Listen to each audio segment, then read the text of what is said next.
NASA വരെ സ്ത്രീകൾക്ക് പോകാം. മുസ്ലിം ലീഗിന്റെ തലപ്പത്ത് അങ്ങനെ ഒരു വനിതാ നേതാവ് വരണ്ട എന്ന് ലീഗ് കരുതുന്നു. ഇല്ലല്ലോ. ഏത് പാർട്ടിക്കാണുള്ളത്? നിങ്ങൾ എന്തിനാ മുസ്ലിം ലീഗിനെ മാത്രം ടാർഗറ്റ് ചെയ്യുന്നത്?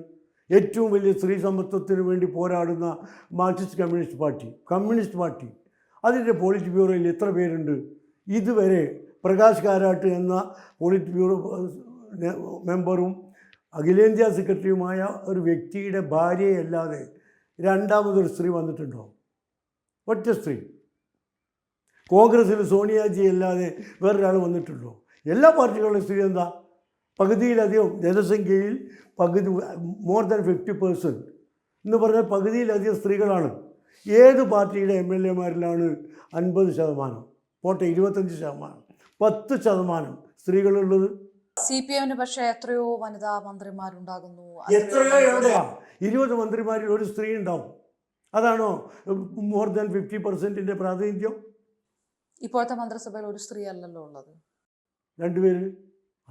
അങ്ങനെ ചൂണ്ടിക്കാണിക്കാൻ ലീഗിന് ആരുണ്ട്? എത്ര പേരുണ്ട്?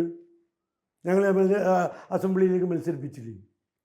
ഞങ്ങളുടെ പാർട്ടിയുടെ സെക്രട്ടേറിയറ്റിൽ വനിതകളില്ലേ? ഞങ്ങളെ യൂത്ത് വിങ്ങിൽ വനിതാ ഭാരവാഹികളില്ലേ? MSF-ൽ വനിതാ ഭാരവാഹികളില്ലേ? STU-വിൽ വനിതാ ഭാരവാഹികളില്ലേ? മറ്റെല്ലാ രാഷ്ട്രീയ പാർട്ടികൾ നൽകുന്ന പരിഗണന മുസ്ലിം ലീഗും നൽകുന്നുണ്ട്. ബൃന്ദ കാരാട്ട് പ്രകാശ് കാരാട്ടിന്റെ ഭാര്യ ആയതുകൊണ്ട് മാത്രമാണ് പോളിറ്റ് ബ്യൂറോയിൽ ഇടം പിടിച്ചത് എന്നാണ് ലീഗ് പറയുന്നത്. അല്ലെങ്കിൽ എന്തുകൊണ്ട് വേറൊരു സ്ത്രീ വന്നില്ല?